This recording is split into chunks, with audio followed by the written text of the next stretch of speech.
Mesdames et messieurs, bienvenue à Laval et compagnie. Mon nom est Éric Rémy. Et moi, Amélie Paul. Cette semaine, on s'envoie en l'air grâce au simulateur de parachutisme SkyVenture. On vous parlera d'un organisme qui a pour nom Alpabem, qui vient en aide à l'entourage de gens qui sont atteints de problèmes de santé mentale majeurs. On vous fera découvrir une application qui a été créée ici même à Laval et qui connaît un succès mondial.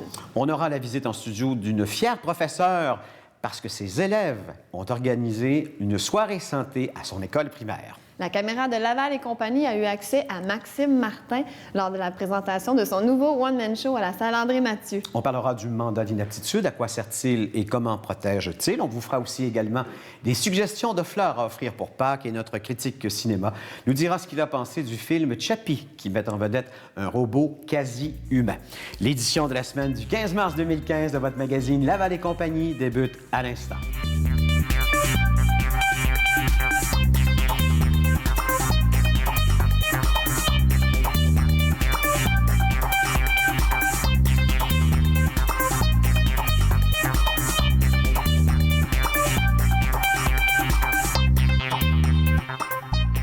Pour les prochaines minutes, on va se connecter, se brancher sur l'actualité avec Ghislain Plourde de l'Écho de Laval. Bonjour, Ghislain. Bonjour, Éric. Je ne sais pas si je dois prendre ça comme étant une bonne ou une mauvaise nouvelle. Moins d'argent, mais moins de chantiers sur la route. Exactement. Le ministre des Transports, Robert Poitier, a annoncé au tout début du mois de mars le calendrier des travaux pour les 2 prochaines années de programme, donc 2015-2017. On aura principalement 16 chantiers qui seront opérés par le ministère des Transports et ses sous-traitants.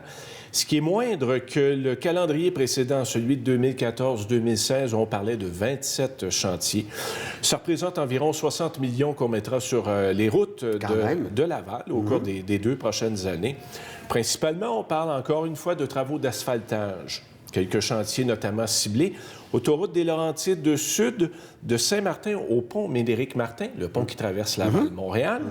On a évidemment la 15 Nord, donc du pont jusqu'au boulevard de la Concorde. OK. Et on aura également de l'asphaltage sur l'autoroute 440, entre l'autoroute 19 et la route 125, donc on se déplace dans l'est de Laval.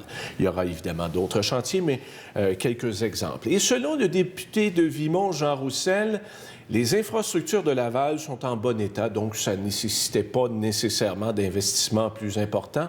Là-dessus, le maire de Laval pourrait certainement être en désaccord avec le député provincial. Oui, c'est ça. Mais disons que le député Roussel souligne que les travaux qui seront réalisés dans le Grand Montréal auront des impacts positifs sur le réseau local, le réseau lavallois. Mais c'est important d'investir dans les infrastructures si on ne veut pas que ça coûte plus cher au bout du compte. Hein? Exactement. Bon, parlons d'un dossier, celui du cours d'eau de Sainte-Rose, qui est presque clos. Imaginez, Expliquez-moi ce dossier-là, justement. 5 ans plus tard, rappel des faits, on est à l'automne, on est en septembre 2010. Un sous-contractant de la ville de Laval a endommagé sérieusement les berges et le littoral du cours d'eau Sainte-Rose en voulant déloger un barrage de Castor. Le ministère de l'Environnement a été mis au fait. On a demandé à la ville des travaux correctifs. 2 ans et demi plus tard, excédé par la lenteur de la ville de Laval, le ministère de l'Environnement a émis une ordonnance de remise en état des lieux assortie d'une amende. Et ces travaux ont été réalisés à l'automne dernier, automne 2014, donc 4 ans plus tard, au coût de 235 000 $. Il reste quelques petites opérations qui seront réalisées Attendez au printemps. Je veux juste bien comprendre. On a refait le barrage de Castor, c'est ça? On a dû refaire les berges et le littoral sérieusement endommagés par les opérations visant à déloger ce barrage de Castor. Donc, pour 235 000 $, on aura donc remis en état les lieux. Et aussi, récemment, la Ville a été trouvée coupable devant des tribunaux d'avoir exécuté des opérations qui n'avaient pas été autorisées par le ministère de l'Environnement. Donc, vous rajoutez à ça un 25 000 $ plus les frais, on est rendu à 30 000 $. Donc, autour de 275 000 $ pour ces travaux qui n'avaient pas été autorisés par le ministère de l'Environnement. Bon, OK. On va finir ça avec une bonne nouvelle. Oui. La Maison des Arts qui a été honorée. Le prix diffuseur de l'année 2015 remis par l'organisme Rideau, le réseau indépendant des diffuseurs d'événements artistiques au Québec. On a remis le tout à la Maison des Arts, notamment en raison de la diversité des spectacles présentés, le professionnalisme des représentations et également la connaissance du public. Et selon la direction de la Maison des Arts, c'est probablement le fait qu'elle ait aussi misé là, depuis les dernières années sur la programmation jeune public, ce qui l'a vraiment différencié des autres diffuseurs, qui a certainement séduit le jury du groupe Rideau, qui a remis donc ce prix diffuseur de l'année. Et c'est effectivement une très belle salle. Oui, tout à fait. Juste de très bonne taille. Bon, si vous voulez suivre l'actualité lavalloise, vous pouvez le faire à tous les jours à travers le web. Des infos fraîches sur votre quotidien web, l'écho-de-laval.ca, donc en un seul mot, l'écho-de-laval.ca pour trouver toutes vos actualités quotidiennes. Merci, Ghislain. Bonne semaine. Au revoir, bonne semaine. Au revoir.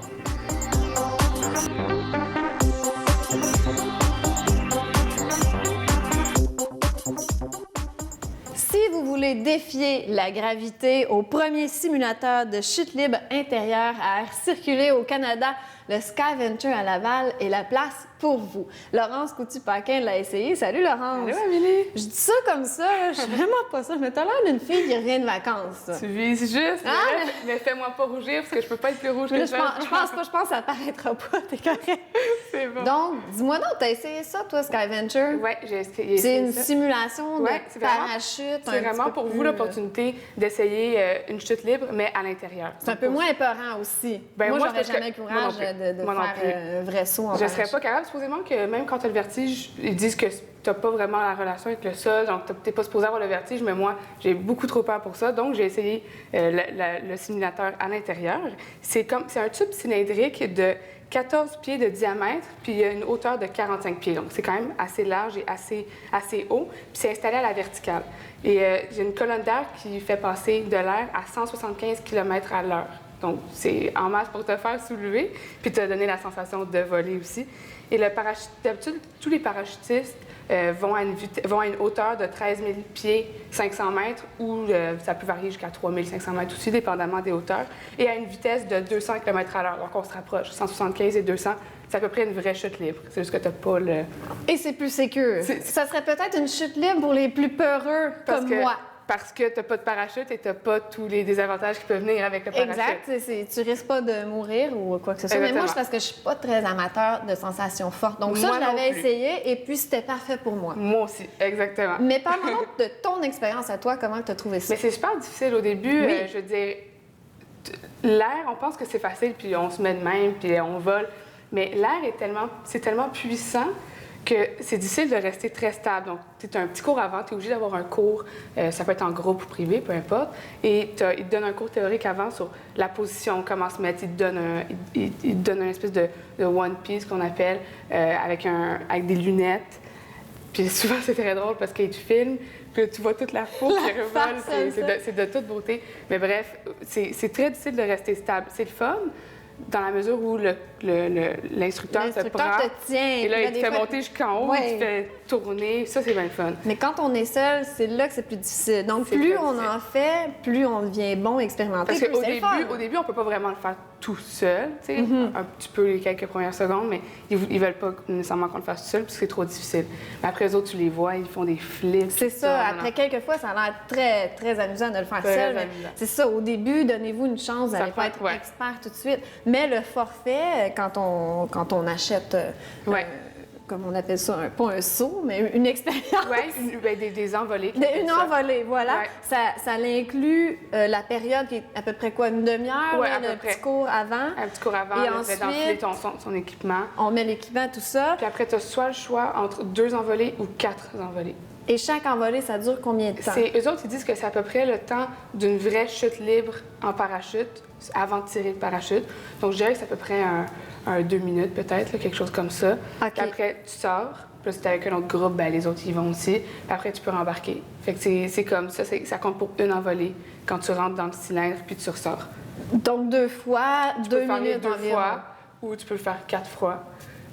tout dépendamment de ce que tu veux. Souvent, quand il y a des groupes, par exemple pour la fête d'un enfant ou la fête de peu importe quelqu'un dans votre famille, c'est sûr qu'ils prennent plus 2 envolées, puis c'est un gros groupe. C'est ça, on peut louer la place Absolument. pour un événement, puis là, chaque personne peut essayer ça. Ça Absolument. fait vraiment un beau cadeau de fête à offrir. Puis pour 2 envolées, c'est 71,28 et pour 4 envolées, c'est 108. Et il faut réserver d'avance. réserver, Est-ce que c'est longtemps d'avance qu'il faut réserver? Pas nécessairement un mois d'avance, mais tu sais, essayer au moins de prévoir une semaine. là. C'est pour un gros groupe, idéalement. Et c'est ouvert tous les jours, je crois même jusqu'à 22 h. Oui, c'est ouvert très tard. Puis aussi, c'est ouvert à partir de 4 ans. Quand tu as 4 ans et plus, tu peux y aller. Il y a pas de... Évidemment, il y a une certaine condition physique, donc tu peux pas nécessairement être enceinte quand tu fais ça. Ou avoir des problèmes cardiaques. Et tu peux pas peser vraiment en haut de, je dirais, 230 livres, qui dirait 230, 250, parce qu'évidemment, le... Faut que tu lèves. Il faut que tu lèves. Je voulais pas le dire comme ça, mais... Disons les vraies affaires. Tu m'as enlevé les mots de la bouche. Il faut que tu lèves. Donc, c'est vraiment juste à 4 ans. Mais il y a comme moi, quand je suis allée, il me disait qu'il y avait des personnes avec certains handicaps aussi qui l'avaient fait. Donc, tu sais, il n'y a aucun problème. C'est vraiment ouvert à tous. C'est juste que il y a certaines restrictions. Certaines restrictions. Et juste en terminant, skyventuremontréal.com si vous voulez avoir plus d'informations. On voit des vidéos en ligne. C'est Même bien si vous drôle. voulez avoir une idée de ce que ça a l'air. Merci beaucoup, Laurence. Merci à toi. À la prochaine.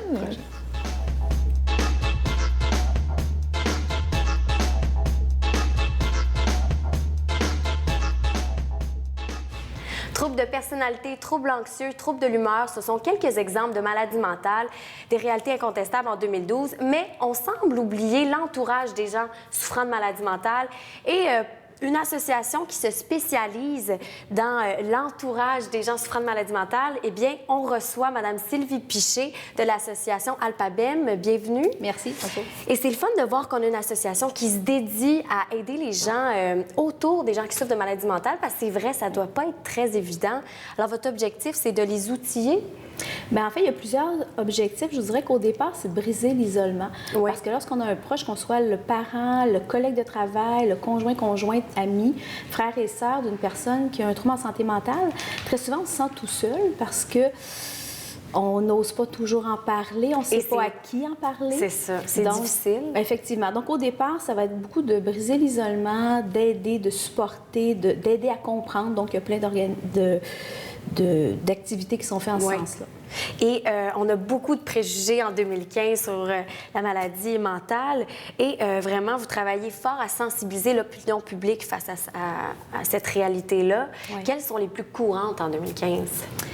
Je pense que ça a changé, mais ça reste toujours un peu la même chose. Une personne qui a déjà fait une dépression est sûrement plus à risque.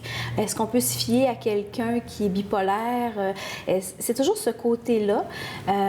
Et c'est sûr que ce qu'on voit souvent dans les médias, c'est très spectaculaire, mais la santé mentale, relativement bien gérée, peut être très fonctionnelle.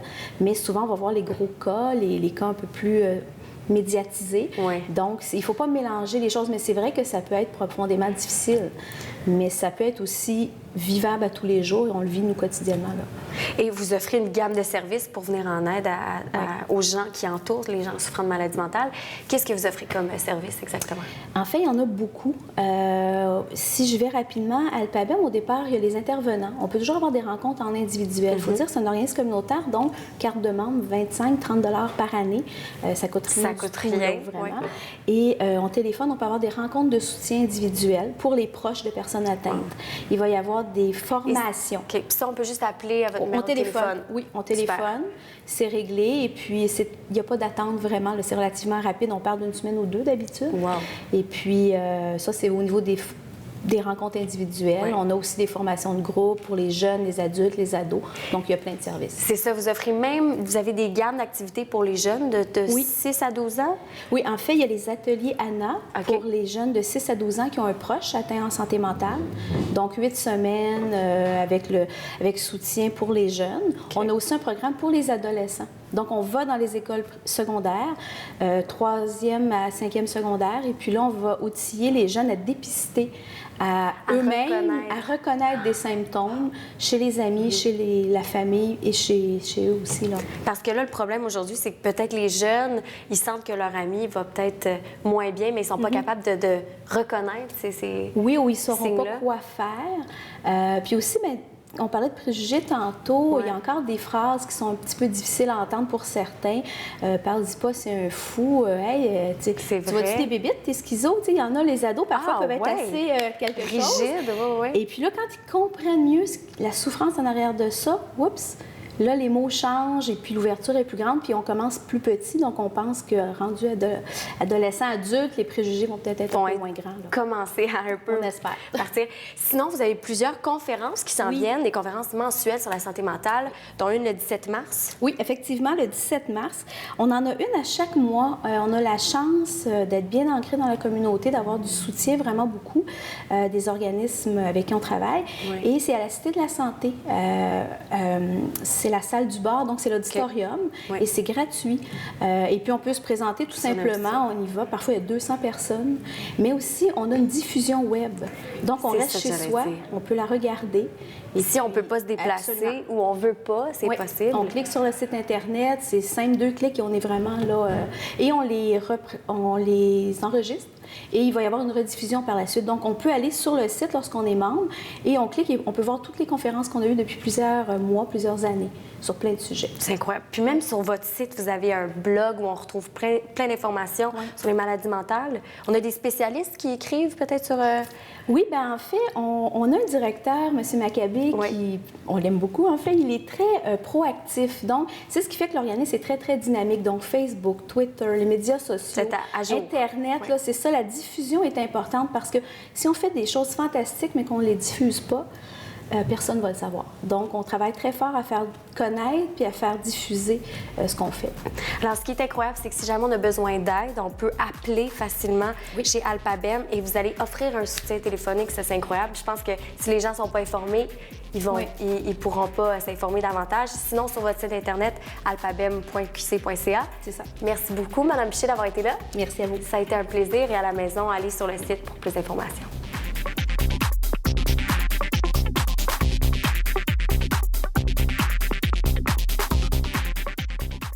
L'entreprise de mon prochain invité, dont les bureaux sont situés ici même à Laval, est un leader dans le domaine de la facturation, de la comptabilité et de la gestion. Pour nous parler de leur plus récente application qui est offerte en 10 langues à travers le monde, il est directeur de la recherche et développement pour Dynacom Technologies. Sébastien Boyer, merci d'être ici à Laval et compagnie. Un plaisir pour moi, M. Rémy. Je me suis moi-même inscrit dans la première version, parce qu'il y en a 2 de NotCash. Peut-être juste expliquer aux gens ce que c'est que NotCash. Donc, NotCash, c'est une application de facturation et de feuille de temps, une application en ligne qui est destinée en fait aux travailleurs autonomes et aux petites entreprises et qui leur permet d'être mieux organisés pour ce qui est lieu de la facturation, le suivi de leur temps, le suivi de leurs dépenses.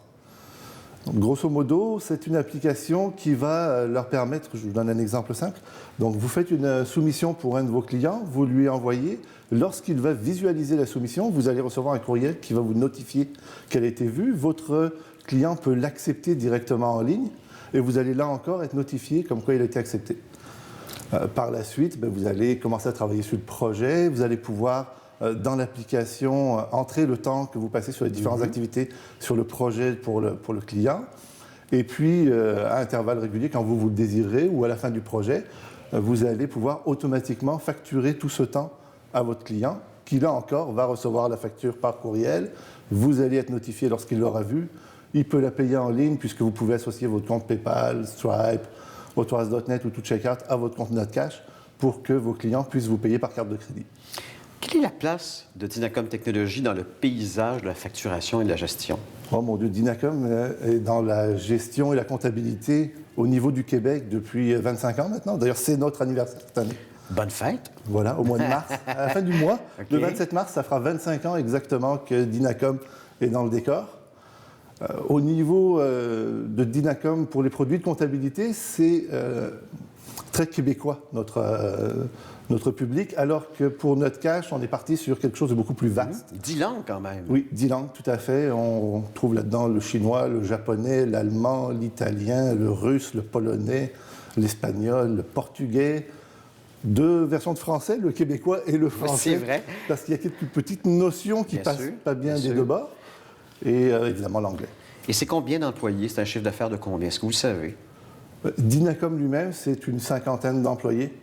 Le chiffre d'affaires, je ne pense pas que je sois autorisé à vous le donner, par exemple. Disons plusieurs millions de dollars, Oui, bien sûr, facilement, tout à fait. bien sûr, avec, Ah oui, tout à avec fait. ce volume-là. Donc, vous êtes en train de vous internationaliser, là, d'une certaine façon, Oui, avec notre cache. oui, on se réinvente, on est sur le web maintenant, bien que les solutions de gestion Dynacom sont aussi disponibles dans un modèle SaaS, donc qui sont accessibles sur le web, mais quand on est plus au niveau de la comptabilité, ça devient beaucoup plus compliqué de faire la comptabilité de tous les pays du monde, parce qu'il y a des règles comptables très Bien différentes. sûr. Alors que si on reste à un niveau plus Local. retiré, au niveau de la facturation, ben là, on est capable plus facilement d'adresser les besoins de facturation de tous les pays de la planète. Moi, je l'ai eu gratuitement, bien sûr, Oui. mon abonnement. Si je veux me monter à la version Pro, ça va me donner quoi de plus? Alors, la version Pro va vous donner des outils plus avancés comme la facturation récurrente. Donc, si vous avez une liste de clients à qui vous faites la même facture chaque mois, ben, vous allez pouvoir automatiser ça. Le système va envoyer automatiquement les factures pour vous chaque C'est mois. juste les numéros de facture qui vont changer. Exact. Il va automatiquement générer des numéros de facture, puis les envoyer à vos clients. Vous allez aussi avoir accès à des tableaux de bord au niveau de la gestion de projet. Vous allez avoir un nombre illimité de documents attachés, alors que vous, dans votre version gratuite, vous avez droit qu'à un document attaché par facture et par soumission aussi. Mais dans la version Pro, ben, le nombre de documents attachés est illimité. L'avenir de Dynacom Technologies, c'est quoi pour vous? Alors, c'est un mélange de solutions. Il y a des améliorations qui vont être apportées aux applications de gestion et de comptabilité qu'on a pour le Québec. Et il y a aussi cette application NotCash et il y a encore d'autres choses en incubation. Même l'application NotCash est une application qui évolue beaucoup. Ça fait 2 ans qu'elle est sur le marché, un peu plus de 3 ans et demi qu'on y travaille. Et depuis ces 2 ans, à chaque mois, il y a une mise à jour, parfois 2 mises à jour dans le mois. Donc, c'est une évolution constante de l'application. Donc, le dernier chiffre que j'ai de 100 000 téléchargements, il est dépassé depuis longtemps. Oui. On est En d'accord. fait, il est valide le jour où on le dit. 5 minutes plus tard, on est déjà rendu quelques centaines plus loin. Là, on est un peu plus loin que ça encore, mais pour l'instant, moi, je préfère y aller, donner quand on Bien atteint sûr. certains milestones. Donc, au demi-million, je reviendrai vous voir. Ce sera pas dans quelques semaines à peine. C'est ça, sûrement cette année. Bon, mais je vous invite à aller faire un tour, bien sûr, pour voir justement cette application, notcash.com/.fr, parce qu'il y a la version française et même québécoise, on va dire, canadienne. Et tout ça, c'est gratuit. Et si jamais vous voulez la version pro, ben, ça coûte un petit supplément, comme ils disent. 14 $ par mois. Oh, quand même pas si pire. C'est très abordable. Sébastien, on se revoit au demi-million. On se revoit au demi-million. Merci, Sébastien Boyer. Merci. Merci.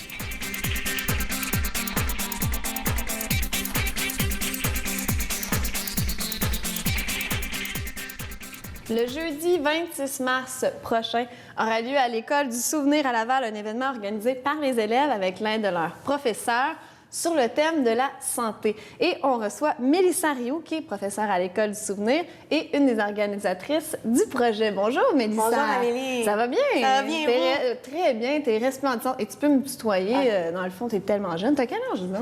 J'ai 27 ans. Une jeune professeure. Oui, Ça, oui. c'est le fun. Et dis-moi donc, l'événement sur le thème de la santé, c'est les élèves qui ont eu l'idée d'organiser ça ou comment Ben, ça en s'est fait, Amélie, non. C'est le comité École en santé. C'est un comité qui est composé d'enseignants, de la direction, de nutritionnistes, d'une travailleuse sociale. Donc, le comité a pour but d'organiser des activités pour promouvoir de saines habitudes de vie.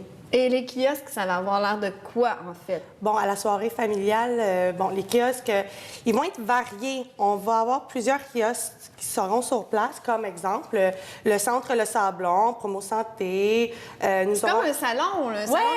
absolument, On va là, c'est au absolument. gym, c'est Ouais. au gymnase de l'école. Ça se passe dans le gymnase de l'école. OK. C'est un petit salon pour promouvoir, c'est ça, la santé, la nutrition, l'importance De l'exercice physique. Exactement. Et la santé mentale, etc. Tu me disais que tu allais peut-être animer un petit kiosque de Zumba. Bon, dans ma classe, j'ai la chance donc il va y avoir une prof de Zumba qui va être dans ma classe, puis c'est elle qui va animer, bon, c'est ça, du Zumba avec les élèves et les parents. Donc, ceux qui veulent venir, elles sont les bienvenus. Venez visiter ça en grand nombre. Dans ma classe, il va y avoir en effet du Zumba. Et les gens, les parents, tout ça, peuvent s'impliquer aussi au niveau des kiosques. Ils peuvent, eux, venir parler d'un sujet. D'un sujet, absolument. Nous, c'est ça, les kiosques, on va avoir une nutritionniste sur place, un psychologue, on va avoir le club de natation Laval, le club de water polo, double corde, Jardin des Anges, qui sont justement une compagnie d'aliments biologiques. Donc c'est pas parce que c'est organisé par des élèves qu'on doit se dire « Oh non, j'apprendrai pas des vraies informations ». C'est très, très crédible. Moi, je peux aller là et en apprendre et tout le monde peut y aller. Absolument, c'est ouvert au public, oui. Oui, on vous invite en grand nombre. Ça va être une très belle soirée, donc...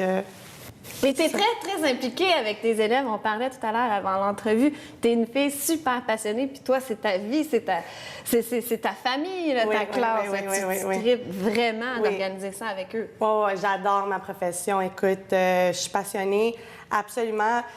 Comme je disais, nous, on va animer du Zumba. Je prépare aussi avec des collègues des activités. Comme j'ai dit, pour promouvoir la santé, on va préparer des recettes santé qui vont être présentées. C'est spécifique à votre école de mettre autant l'accent sur la santé, je crois, parce que c'est pas nécessairement dans le programme scolaire de tant parler de la nutrition, la santé et tout ça. En fait, oui. Je veux dire, nous, en effet, ça fait partie de notre projet éducatif. On est une école en santé. Puis, oui, ça nous tient à cœur. Ça nous tient à cœur, puis c'est super important pour nous. Puis, mais toi, t'en parles à tous les jours. Vous avez comme un petit volet. Je pense en général, pour les enseignants, je pense que le thème de la santé, ça fait grandement partie de notre pratique pédagogique. OK?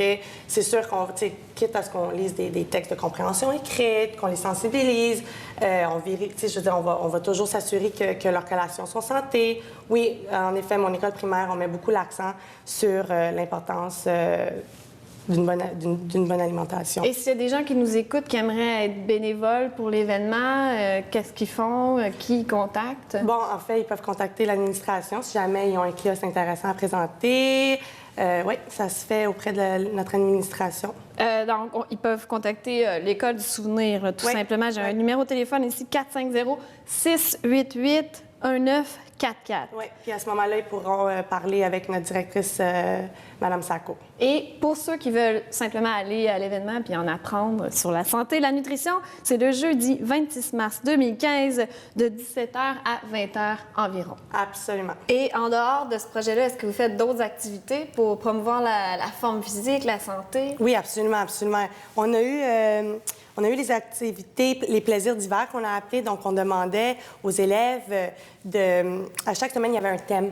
Puis, mettons, pendant une semaine, c'était, faire des bonhommes de neige dans la cour d'école. On avait aussi une semaine où ce qui était invité à faire de la raquette ou de la construction d'un fort. Puis, le but derrière ça, c'était justement de les modéliser à faire des activités physiques pour justement réduire le temps à l'écran à la maison. Donc, faire autre chose que jouer aux jeux vidéo et être sur l'écran du iPad. Oui, absolument. Vous avez une patinoire aussi? Oui, en effet, on a une patinoire dans la cour d'école. On a même fait une soirée pour comme lancement de la patinoire, parce qu'on a invité les parents, la communauté également pour venir utiliser la patinoire. Ça a été vraiment une très belle soirée. Bien, je vous souhaite bonne chance pour l'événement, puis je dis bravo aux administrateurs de l'École du souvenir pour cette initiative-là. C'est vraiment formidable. Merci beaucoup. Merci.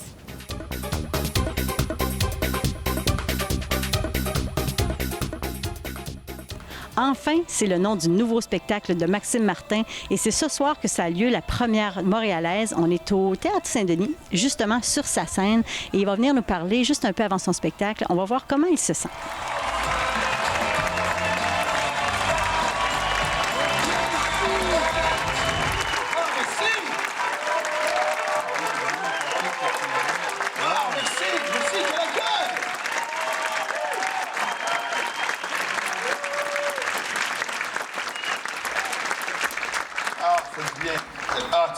Merci. Bienvenue à mon nouveau spectacle. Maxime Martin, enfin. Ouais, enfin quoi? Enfin à la bonne place dans sa vie. Ouais, enfin heureux. Pas des premières phrases. On est au Théâtre Saint-Denis ce soir. C'est la première. Je suis avec Maxime Martin. Comment tu te sens ce soir? Là, ça fait un certain temps que tu n'avais pas mis les pieds sur scène, en tout cas du moins pour ton spectacle. Ouais, fébrile, je te dirais. On est rendu là. Tu sais, tu passes par le carrousel d'émotions. Puis en dernier lieu, j'ai choisi la fébrilité comme étant celle qui allait m'amener sur scène. Je sais pas, peut-être j'aurais été plus nerveux, mais... Non? Ça se passe bien? Ouais, ça se passe bien. Ben, écoute... C'est douteux. Non, c'est bon signe, c'est bon signe. Ouais, OK. ouais. Non, ça en prend un peu quand même. Ça en prend quand... OK, je le cache bien, il y en a beaucoup. Là, justement, ça va très, très bien. Tu as déjà ajouté des dates en supplémentaire. Là, tu as les 4 soirs qui s'en viennent, qui sont complets. Ça va très bien. On aime ça, hein? On aime ça. On aime bien ça. La Place des Arts que tu as ajouté au mois de juillet, 18-19 juillet. Ouais, écoute, tu sais, il y a des moments dans ta vie où tu te poses pas trop de questions, puis tu laisses les choses aller, puis...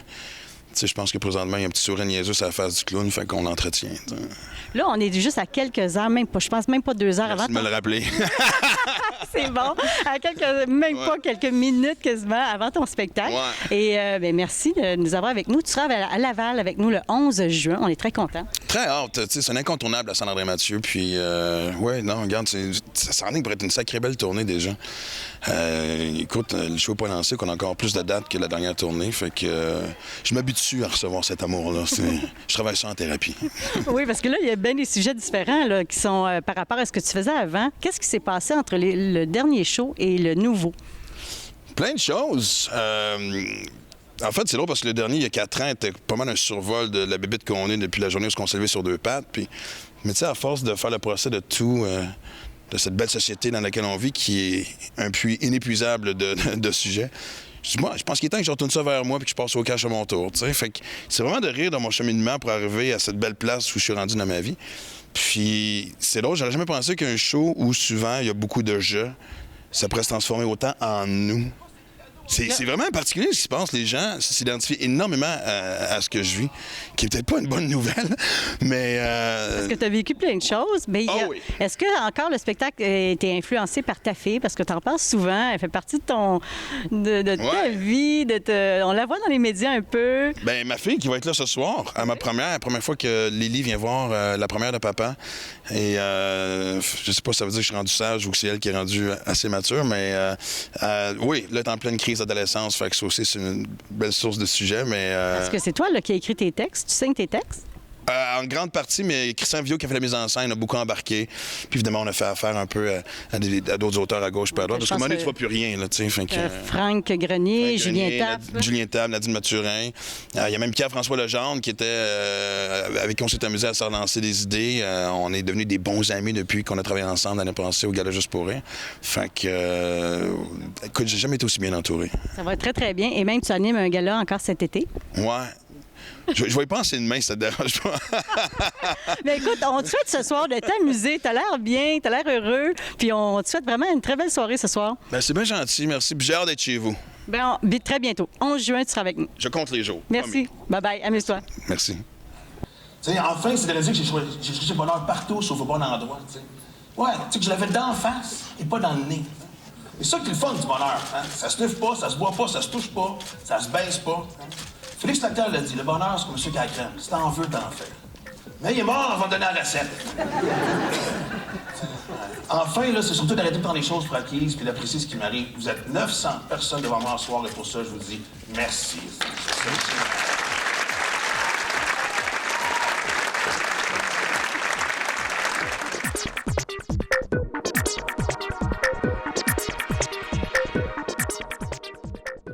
Si vous êtes des téléspectateurs assidus de TV Laval, vous avez certainement vu l'une de ces nouvelles émissions qui a pour nom Justice citoyenne. On l'a ici à chaque semaine, gratuitement d'ailleurs. Maître Sylvain Lamarche, bonjour Sylvain. Bonjour Éric. On aborde un sujet, mais ensuite vous allez le développer dans Justice citoyenne. Oui, bien sûr, ça va être un sujet où on parle qui est beaucoup d'actualité. C'est un sujet sur les majeurs inaptes et les mandats en cas d'inaptitude.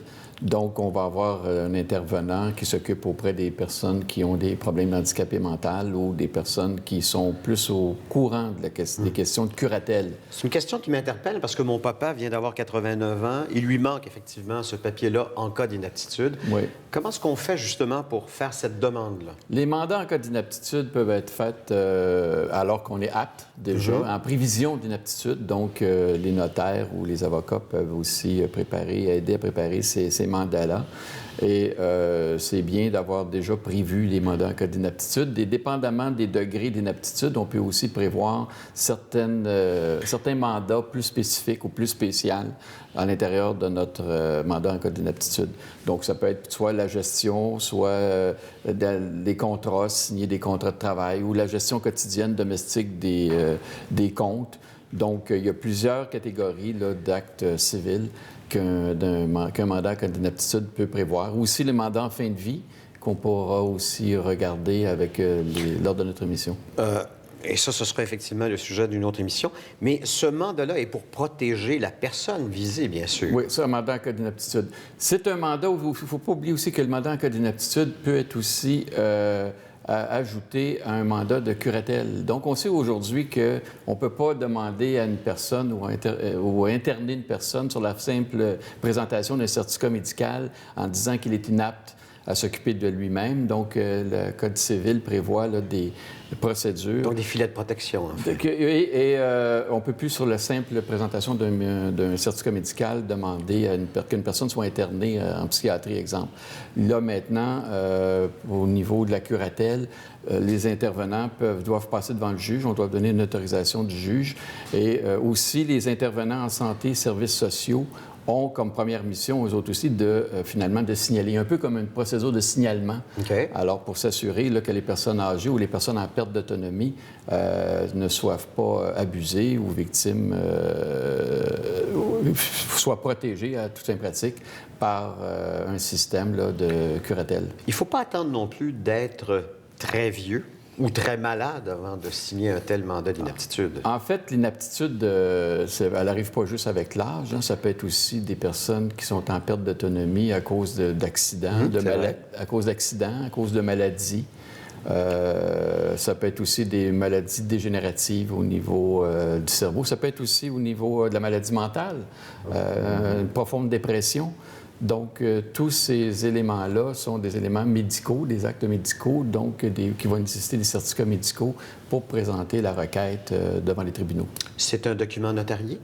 En matière de curatelle, en matière de tutelle et en matière de dation d'un conseiller, il y a une procédure pour la protection du majeur inapte. C'est une procédure qui se fait devant le juge sur présentation d'un rapport médical. Est-ce que je peux refuser si quelqu'un me dit « Bon, je veux que cette personne-là s'occupe de moi en cas d'inaptitude » ? Il ne faut pas mélanger l'inaptitude. En matière de curatelle, maintenant, on peut maintenant, effectivement, si quelqu'un veut entreprendre une procédure de curatelle contre nous, on a le droit d'être entendu.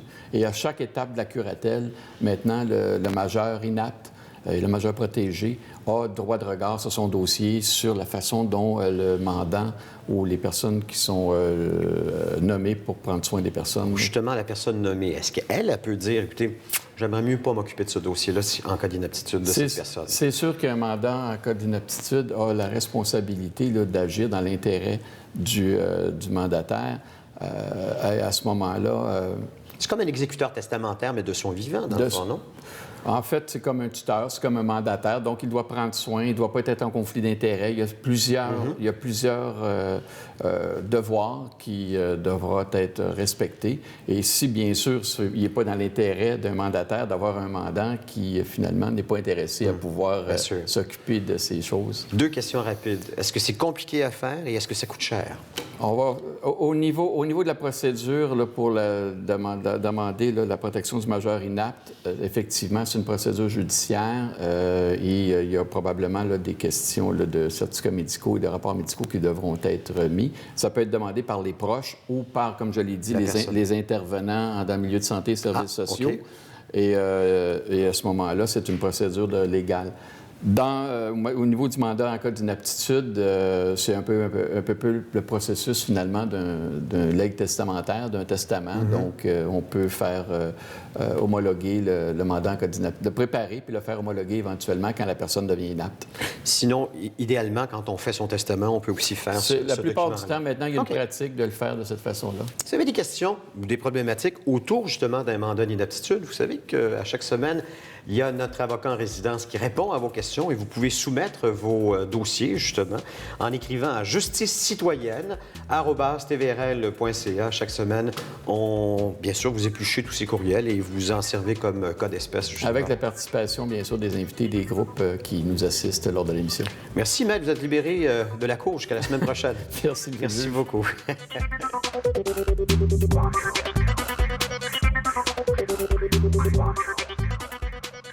Les journées allongent et c'est signe que l'hiver est derrière nous. Et Pâques sera la première fête pour célébrer l'arrivée du printemps. Évidemment, Pâques, c'est l'incontournable des premiers potées fleuris. Et pour en parler avec moi, je reçois Louise Arcade et Sœur Sylvain Cléroux. Bonjour, Louise. Bonjour.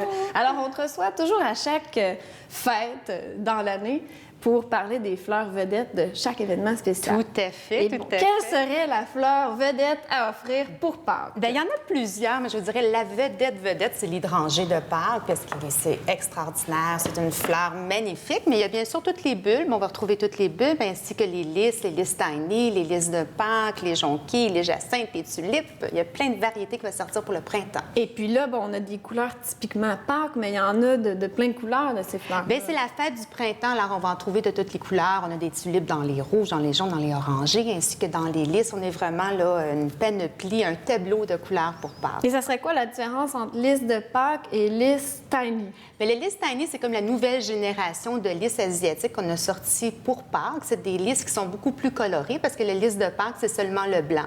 Alors, on va trouver dans les lys asiatiques du rose, du jaune, même du rouge orangé. Alors, c'est vraiment l'annonce du printemps, les lys tiny. Donc, plus typiquement Pâques que le lys de Pâques, finalement. Parce qu'il y a des couleurs jaunes, roses, oui, et tout ça. Oui, c'est ça. C'est comme la fête du printemps. Oui, c'est le début ça. du printemps. Alors, on a le goût d'une panoplie de couleurs. Là, c'est effectivement le lys tiny qu'on va choisir. Et pour ce qui est de l'hydrangée, c'est ça, un hydrangée? Oui, l'hydrangée, oui. Je les connais tellement. On l'appelait des fois le 4 saisons, qu'on appelait... Oui, non, c'est l'hydrangée. Mais celui-là, est-ce que c'est le même que celui qu'on plante à l'extérieur?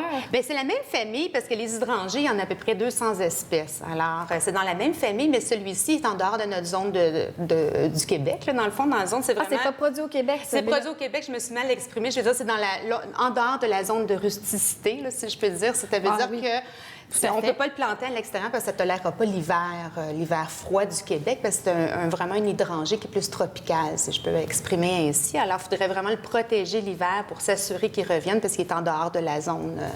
Mais si on le reçoit pour Pâques, par exemple, on peut le conserver à l'intérieur et puis après ça, plus tard, le planter dehors. Effectivement, mais c'est vraiment à faire justement comme un poté fleuri. Alors, si on le plante après la floraison, on peut simplement le rabattre, le planter à l'extérieur et choisir une place quand même assez ensoleillée.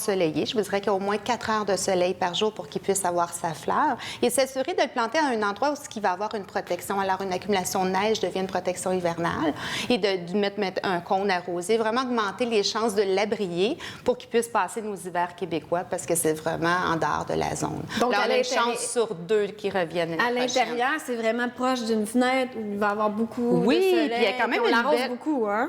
Bien, il faut faire attention pour l'arrosage. Puis qu'est-ce qui est le fun, c'est que la floraison dure longtemps. Là. La floraison, on va l'avoir, le facilement, quand on voit du vert comme ça, c'est que le début de la floraison, on va l'avoir en floraison pour 1 mois et demi facilement à l'intérieur. Alors, c'est vraiment une plante quand même qu'on peut voir grandir et s'épanouir dans notre maison. On va choisir un endroit éclairé, mais on va éviter le plein soleil, justement. Et l'arrosage, c'est super important de s'assurer qu'il y a une incision dans le cache-pot parce qu'il faut vraiment qu'il y ait un égouttement d'eau. C'est le secret pour garder l'hydrangée, c'est vraiment l'arrosage. Ça prend beaucoup d'eau, mais il faut être sûr qu'elle est bien évacuée. Et il y en a aussi de toutes les couleurs de celle-là. Bien, pour Pâques, c'est principalement le rose, le bleu et le blanc.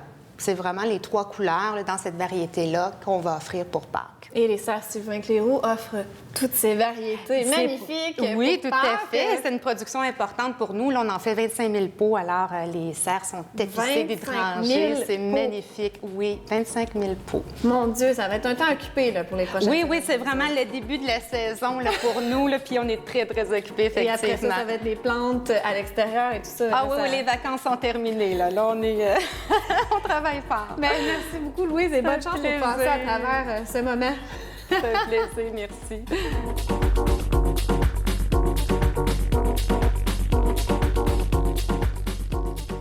Aujourd'hui, ma trouvaille à Laval est un groupe de percussion assez original. On va en apprendre plus sur eux. Donc, c'est le groupe Basta. Et aujourd'hui, je suis avec les membres du groupe. Donc, Simon, Frédéric et Alexandre. Bonjour, messieurs. Ça va bien? Yes. Super. Donc, en fait, pouvez-vous me décrire en équipe qu'est-ce que le groupe Basta? Qu'est-ce que le groupe Basta?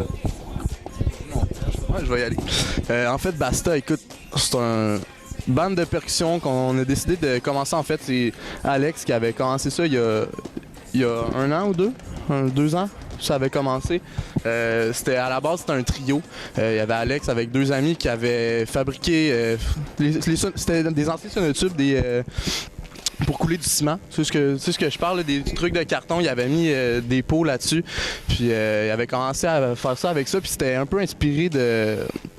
C'est une espèce de mélange de, je sais pas si vous connaissez le Blue Man Group, un ensemble de percussions super visuel, puis un peu inspiré de ça, puis mélangé avec des ensembles de snares, des marches militaires, des drumlines militaires. Fait que c'est un peu une espèce de condensé de tout ça, puis donc c'est ça, on s'est inspiré un peu de ce qu'Alex faisait au départ, puis là, quand leur band est un peu tombé à l'eau, puis moi j'ai parlé à Alex l'an dernier, puis on s'est dit, hey man, ça serait cool de recommencer le projet. Moi, j'étais super motivé à m'impliquer là-dedans. Fait qu'on s'est mis à 2, on a fabriqué des nouveaux instruments avec des barils alimentaires, barils bleus, on a mis des pots de batterie là-dessus, puis des rimes de batterie. On a fabriqué ça, on a pris un mois intensif pour fabriquer des instruments. Après ça, on a appelé notre chum Simon, voir si ça y intéressait d'embarquer dans le projet. Puis ensuite, on a trouvé Fred, que je connaissais depuis longtemps, mais que...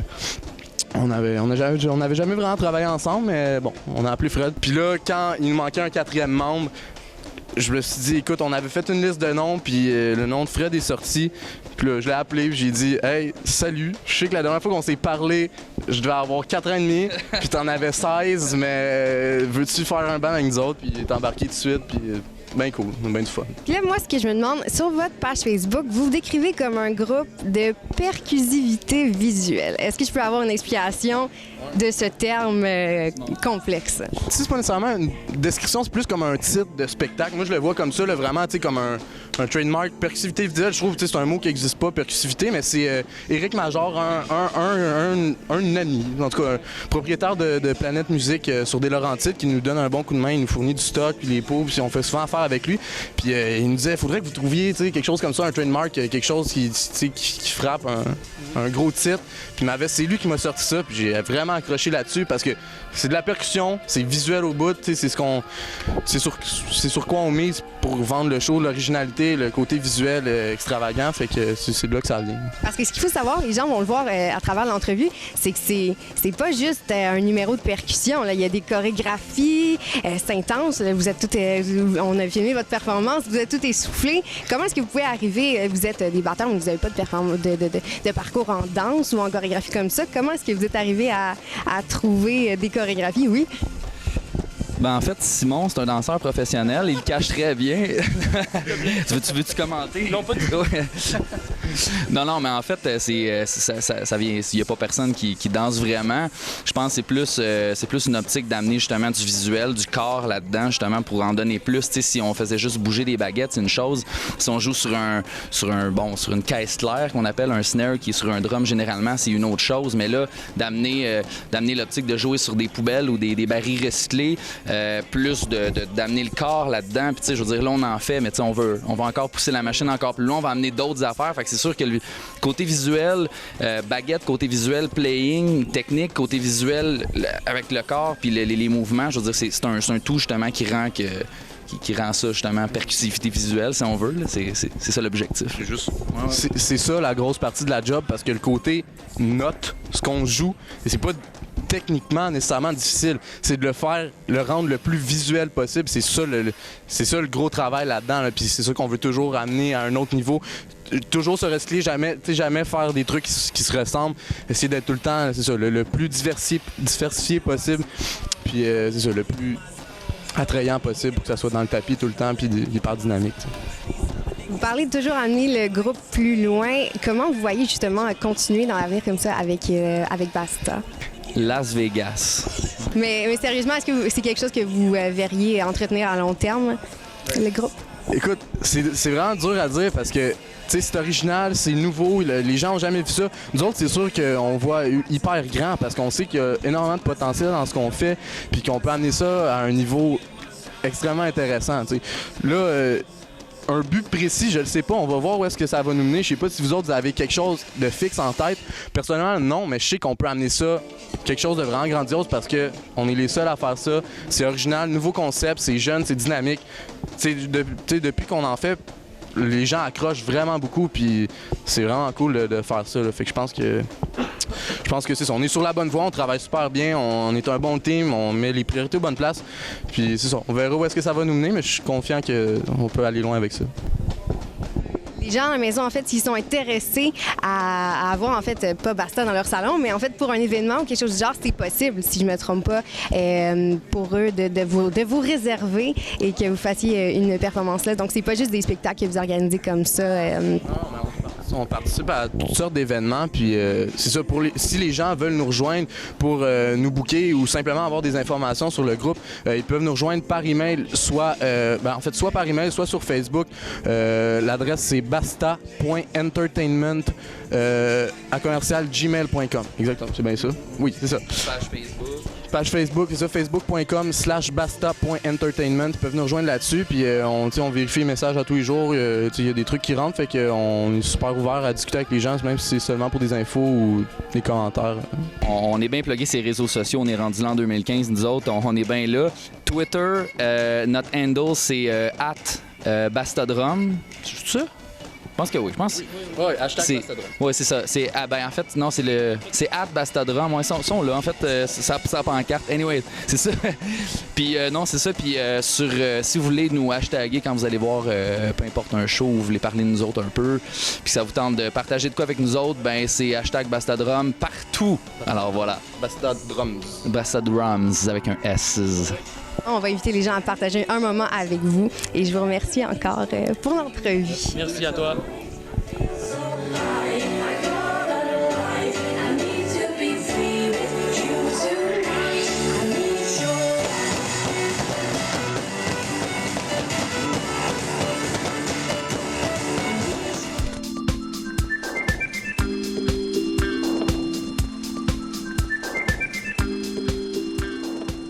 La comédie de science-fiction Chappie nous raconte l'histoire du premier robot capable de penser et ressentir par lui-même et qui doit se battre contre des méchants qui veulent le détruire. Bonjour, Nicolas. Salut. Apparemment que ce film-là nous fait voir les robots et les humains de façon différente à tout jamais.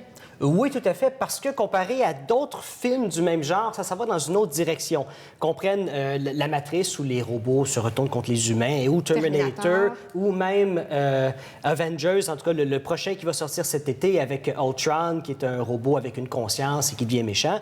Ce film-là, Chappie, nous amène dans une autre direction.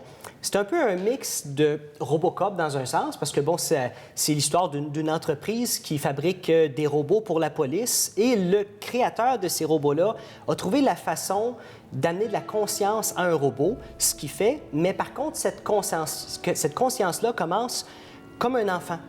Donc, elle apprend à parler, à comprendre notre langage, à comprendre ce qui se passe. Beaucoup plus rapide qu'un enfant, évidemment, mais quand même, ça lui prend quelques jours. Et le film au complet, à la fin du film, Chappie a peut-être 9 ans d'âge mental. Donc, on doit l'élever comme un être humain, finalement. C'est ça, mais un peu plus rapidement. Donc, on ne va pas dans une direction où, justement, les robots prennent le contrôle, les robots sont méchants. Non, non, au contraire, le méchant il est interprété par Hugh Jackman et c'est quelqu'un de cette entreprise-là qui fait d'autres types de robots, mais qui sont contrôlés par les humains. Et bon, son projet est un peu tombé à l'eau à cause des autres robots de l'inventeur qui sont bien meilleurs. Donc, lui va trouver une façon de détruire ce projet-là, de faire en sorte que les... Par jalousie, par... Exactement. Ou à cause de l'argent, évidemment. C'est ça, mais beaucoup plus par jalousie. Donc, je trouve ça intéressant, justement, que ça reste quand même assez petit. C'est pas comme toute l'armée contre un robot ou quelque chose comme ça. Et ce qui est particulier, bon, c'est que le film se passe à Johannesburg, en Afrique du Sud. Et c'est Neil Blomkamp qui l'a réalisé, celui qui a réalisé en 2009 District 9. Ensuite de ça, il a fait Elysium en 2013.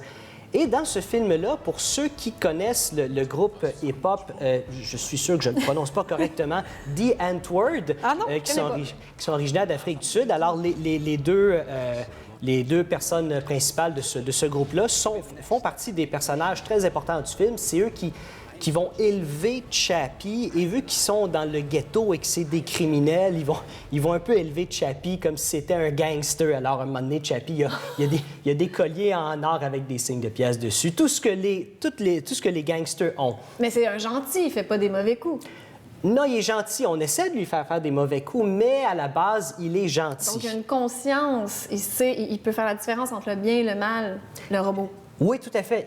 Il peut faire la différence. Évidemment, s'il y a une suite, je suis sûr que là, on va voir comment se passe son évolution. Mais si jamais il y a une suite, je ne pense pas que Ninja, un des membres de The Antwoord, qui est un personnage principal du film, lui, je pense pas qu'il fasse partie de la distribution parce que ça a l'air qu'il était une peste durant le tournage. Écoute, ça a l'air qu'à un moment donné, c'est assez effrayant. Celui qui fait l'inventeur de Chappie, l'acteur, c'est Dave Patel. Et lui, en tout cas, il s'est fait amener, Ninja l'a amené dans les ghettos de Johannesburg. Une mauvaise idée à la base, là, OK? Pour son rôle ou non, juste pour faire un mauvais coup? Juste pour lui faire découvrir le ghetto, OK? Et durant ce petit voyage-là, il lui a fait manger des gâteaux aux potes, mais Dave Patel ne le savait pas. Oh. Donc, ça fait partie des top 5 des mauvaises idées. Et je l'aime tellement, c'est celui qui joue dans Slumdog Millionaire. Exactement. Donc, c'est tellement pas une bonne idée. Bon, il a fait ce coup-là, et à tel point que, justement, Neil Blomkamp ne veut plus rien savoir de Ninja, ne veut plus rien savoir de lui. Jamais il y a une suite, je pense qu'ils vont se débrouiller sans lui. Et même Hugh Jackman, qui est une méga star, mais qui a quand même un rôle secondaire dans ce film-là, même lui, quand c'était le temps de tourner certaines de ses scènes, ils ont dû changer le scénario pour voir le moins possible Ninja durant le tournage. Ils ont tout fait pour l'éviter. Je pense qu'il n'y aura pas une grande carrière cinématographique. Non, mais il y a quand même une bonne carrière dans la musique. Et je dois le mentionner, les effets spéciaux de ce film-là sont absolument incroyables. Ce que j'adore dans les effets spéciaux, si on n'est pas capable de remarquer ce qui est vrai de ce qui ne l'est pas, c'est génial. Ça, c'est gagnant. Exactement. Et Chappie, jamais dans le film, j'ai pensé pendant 2 secondes que c'est de l'animation. Et en terminant, parce qu'il reste peu de temps, on peut faire un parallèle avec un circuit dans les années 80, du gentil robot avec des sentiments. Tout à fait, particulièrement le 2, où ce robot-là devient ami avec des voleurs et là, il commence à faire des mauvais coups. Chappie ne réinvente pas la roue, mais c'est un bon divertissement. C'est un très bon divertissement, oui. Merci beaucoup, Nicolas. C'est déjà la fin de notre émission. Vous aimeriez faire parler de vos événements, de votre entreprise, votre association, votre regroupement. Voici les différentes façons pour rejoindre l'équipe de Laval et compagnie. Oui, tout d'abord par téléphone au 450-490-4089 ou par courriel à info@tvrl.ca. Si vous désirez revoir ou partager nos émissions sur le web, prenez note qu'elles sont toutes en ligne à tvlaval.com ou sur YouTube. Merci à tous nos invités qui se sont déplacés en studio et à nos excellents chroniqueurs et chroniqueuses et bien sûr à l'équipe de réalisation et de production de Laval et compagnie. En terminant, n'oubliez pas qu'une ville, peu importe sa taille, ce qui la garde vibrante et vivante sont ceux et celles qui l'habitent, s'en occupent et s'en préoccupent. On se donne rendez-vous la semaine prochaine? En fait, non, Éric, je pense pour quelques semaines. On va se retrouver, je pense, dans 3 semaines. Ça me fait de la peine. Je vais m'ennuyer de toi. Salon de l'auto de? Calgary, Ottawa et Vancouver. Donc là, je vais être sur la trotte, comme on dit. Puis moi, je vais être ici. On se donne donc rendez-vous, elle, dans 3 semaines, et moi, la semaine prochaine. Bye tout le monde. Au revoir.